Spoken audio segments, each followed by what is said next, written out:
পিসিতে এখন মানে উঠে পড়ে লাগছে একদম, মানে ইভিএম মেশিনে একদম উলটপালট করার জন্য। তোমরাই দেখো, তারপর আমি বলছি। गाड़ी में खोलना होगा, तृणमूल मशीनें लेके आइए इसके अंदर। मशीनें, ये डुप्लीकेट मशीनें घुसा के टेम्परिंग करेंगी।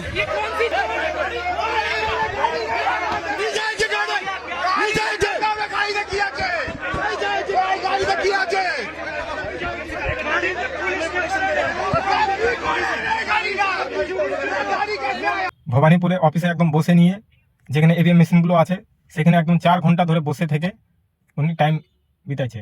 ওখানে বিতানোর পরে তারপরে ওখানে একটি ভ্যান নিয়ে এসেছিল, সেটি এভিএম মেশিন উলটপালট করার জন্য, কিন্তু সেটা পারেনি।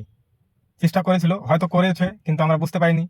সব ওখানে মানে যখনই দেখতে পেয়েছে গাড়ি এখানে এসছে, তখনই সবাই ওখানে গাড়ি আটক করছে।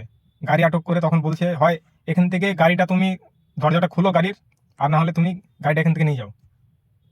অনেক চেষ্টা করেছে, কিন্তু দেখতে পাইনি কেউ, না দরজা খুলেছে।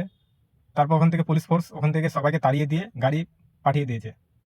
আমি অনুরোধ করব সবার কাছে, যেন সবাই যেন ভালো করে একটু পাহারা দেয়, আর এরকম যেন কোথাও যেন না হয়, সেটা একটু ভালো করে সবাই ধ্যান রাখবা। সবাই দেখো একটু, শুধু আর 2টা দিনের ব্যাপার, তারপর তো চলে আসবে, রেজাল্ট হয়ে যাবে। কিন্তু তার আগে কি হবে না হবে আমরা কেউ জানি না। সেই জন্য খুব সাবধানে থাকে, সতর্ক থাকো, যেন এরকম উল্টাপাল্টা যেন কোনো কিছু না হয়। আর এরকম ভিডিও পাওয়ার জন্য চ্যানেলটি সাবস্ক্রাইব করে নাও, আর ফেসবুক থেকে যারা দেখছো অবশ্যই কিন্তু ফলোটা করে নিও, যাতে এরকম ভিডিও যেন দেখতে পাও।